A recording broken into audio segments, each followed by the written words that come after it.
Hi, how you doing? It's such a beautiful day today. It's actually too nice of a day to be working in the garden. So I thought maybe we would just have a look at how all the flower pots are doing and kind of do an update on all my efforts in that regard. And yeah, just enjoy the day. My name is Sharon. I garden on a large yard in a small town in East Central Saskatchewan, Zone 3. Welcome to my Sask Garden. So I think we'll start off with these along the driveway, and they are all potted up identical, but you will see the difference of growing a few different things in sun, full sun, part sun, and a lot more shade. And so we'll just get going on that one first. I have a video from back in May when I potted these up. And so, and I'll link that at the end of the video so you can take a look at it if you haven't seen it yet. These are potted with two different colors of geranium that I particularly like. I am particularly fond of this geranium. I kept a lot of these over winter myself, some in a paper bag. Some are cuttings and some I kept as mother plants to take the cuttings from. So this pot is in full sun most of the day. It gets just a wee bit of shade in the early morning. On the top is Bacopa, and its partner here is Nemesia. I've not grown Nemesia before. It may look nicer with a pink Bacopa or just a contrasting color. I feel like there's a little bit too much white on top, and the Nemesia sort of gets lost in the mix. And but you know, I do love the Bacopa. There is pink or blue Bacopa that that maybe would look nicer. I also think that at the bottom, I do like the combination of the Dusty Miller, but I think that a trailing or just white peeking out here and there, like something like the Bacopa, just a little longer and toward the bottom, I think that would have been nice as well. Then moving on to the next pot, again, it's Bacopa and Nemesia. I think that these pots are doing probably equally as well. They get a lot more shade or part shade. There's this ash tree right above it. So it's in shade right now. And then probably about maybe 1 or 2 o'clock in the afternoon, the sun moves past that tree and then it's in full sun again for several hours. Anyways, I've always thought that these pots in this middle part sun, part shade area do better than the one in full sun and the one in a lot more shade. And I don't know, the Dusty Miller is certainly bigger and nicer in this pot all the way around than the other. The geraniums are poking through nicely, and I think the foliage looks just a little bit healthier. Here, the Bacopa has really trailed down quite a bit. Probably at least 8 inches, I'm going to say. The Nemesia also is blooming nicely here, and there's lots of buds to come still. This Nemesia is supposed to be scented, and I think now that it is, now that there's a whole lot more blossoms, it's not heavily scented though. I don't know that I would plant it just particularly for the scent though. So I do think it probably would be nicer instead of the white. I think it's a lot of white. I think it would be nicer to pick up like that burgundy color in there. Might be a nicer blend. And again, at the bottom, a little bit of white kind of trailing through, I think would be nice. White or silver like the dichondra, and we'll see that in a minute. And then this third one down here, you can see this pot is in quite a bit of shade.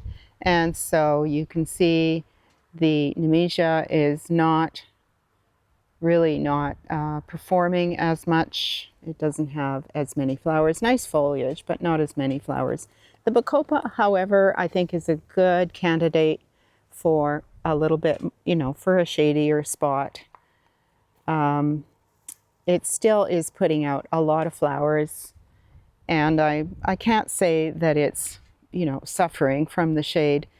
The Nemesia, I think, is not suffering, but it's certainly not busting out the flowers. And down here, the geraniums are doing okay, but the Dusty Miller is for sure, it's stretching some. I've actually pinched this one off because it was kind of lanky, and same with this one. It's kind of long and lanky. I've sort of tucked it under there just for a bit of contrast. So that's the difference that you can see. Even here, I think the geraniums, although they look good, I think they're not blooming as strong. So places like this, I think there's some difficulty when I like to have the pots looking the same down the driveway, and there is some difficulty in choosing plants that will perform equally as good in all three of the pots. While we're here along the driveway, and these pots, I thought I'd just show you that I keep most of my succulents, the cacti and succulents, I keep outside in the summertime, and they really appreciate it. It's almost the only time that they get water. They get water very infrequently in the house through the winter. I will treat them and bring them in again probably sometime in September. I'm thinking it's really all dependent on weather. And there is a video from last year, I can also link that shows how I treat them and bring them back in the fall. While I'm up here, oh my gosh, the scent is just amazing as I'm standing here. I wish I could film that for you. But all of those oriental lilies are in bloom, and in particular, these stargazer right there. And they are so scented, and it's such a nice day for them as well.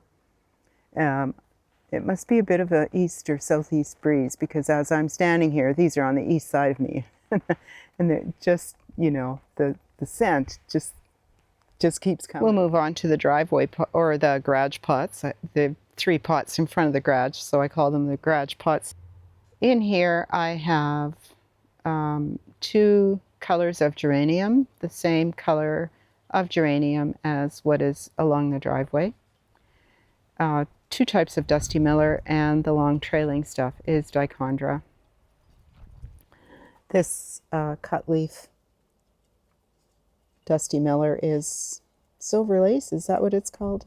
I grew all of the Dusty Miller from seed. I'm really loving this Dusty Miller, which is called New Look. And I love the texture of the leaves, and it's a little bit more whiter. I think these, although I think it gives nice texture contrast, I think that they grow a little bit too tall and they don't really hang. And so I think that they should have probably been planted more toward the back to peek out amongst the geraniums. And at the same time, that New Look, it's staying a little bit shorter. It probably should have been planted here instead. So always lessons learned. I think that that's important to take note of these kinds of things, and there's a very good chance that I'm going to repeat this pattern in, if not next year, then another year. And so it's good to take note and see what could be improved on. This one is number 2 in the middle. And there's the dichondra. The dichondra is doing exceptionally well. These pots get full-on sun all day long. Oh, maybe a wee bit of early morning shade. They get no afternoon shade. or evening. They're in a very hot place. And I'll also mention that I don't really water them excessively. I certainly don't water them every day. They're getting water, a big dumping of water, you know, a good saturation, perhaps every 4 to 5 days. And fertilized once every 2 weeks with Miracle Grow 15-30-15. My favorite fertilizer for anything that flowers. The Dusty Miller are doing very nice in this pot as well, as are the geraniums, and I'll be saving all of them again, mostly in paper bags, but I'll also have some other plants. Then just going over to this pot in front of the greenhouse. Also geraniums. This is called Rosy Salmon something or other. I'm going to put the name on the screen. The trailer is wire vine, which I love. I've never grown that before. I've never used that before. And I am quite taken with it as a trailer. I think it's really nice. The one in the geranium in the back of this planting is a Calliope, which are very strong growers. I really quite like them. This one is called Rose Mega Splash, and that would be a hybrid. I don't think you can get seed for these, but I think that made a very nice combination. Just above that, I have an ivy leaf geranium that is planted alone in this pot, and it's done very well. It's spread out a lot. My plan is to take this in for the winter, pot and all. Hopefully I can try and get some cuttings. I think that's a nice color that will probably complement a lot of the other geraniums that I have. Another beautiful lily. This is an Oriental Trumpet Cross. It's called Purple Prince. This petunia is called a blanket petunia. It's called Silver Surprise, I think. I really like them. You don't have to deadhead them, of course, and I don't think I've never cut them back. Although the other container I'm going to show you in a minute looks like it almost could use it, but in the middle here, I wanted to talk about this. This is that Kufia that I planted in here. I had high hopes for this, that it was going to be a great big huge plant, but maybe they need lots of heat. I don't know. It always looks like it's getting lots of nice new growth, but it never seems to amount to much, not in here. And this one is Frosted Violet or something like that. Not a fan. And just over here in the second pot, the Kufia is doing better. There's more blossoms on it. I still don't care for it. But the blanket petunias are still doing great in this pot. And just, you know, over here, they're kind of starting to look a little thin. Over here is the Shamrock something or other. It's pretty with the yellow flowers. I think it's nice. It's very drought tolerant because I always forget to water it.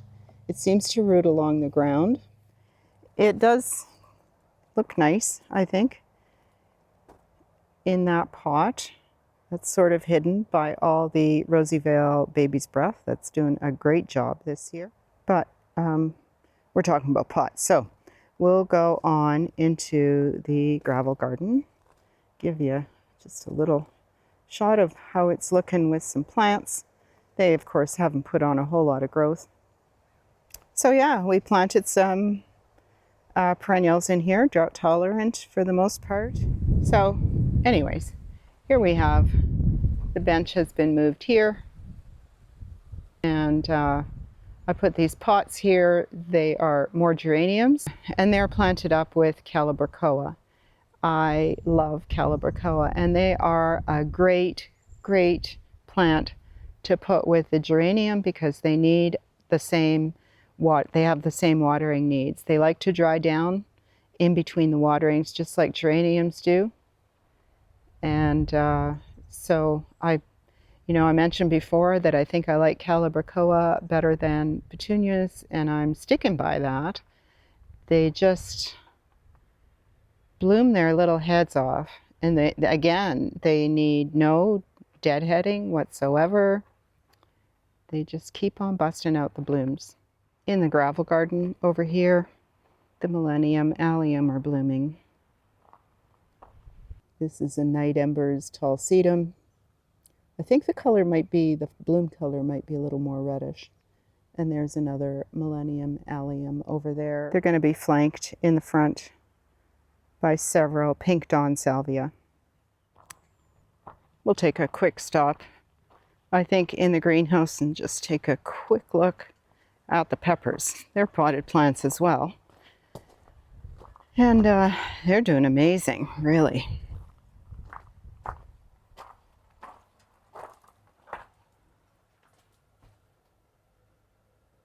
Look at them go. So all of these hot peppers, these are called Flaming Flare.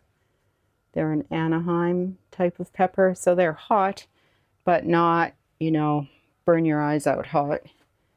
And then here we have Red Night. These are bell peppers. They are really producing a lot of fruit here in the greenhouse. This is the way to go, I gotta say, for growing peppers. These are the Olympus variety. Huge. Next year, I also have to think a little bit more about staking them, because I never took that into consideration, really, but they get heavy with fruit. These peppers are huge.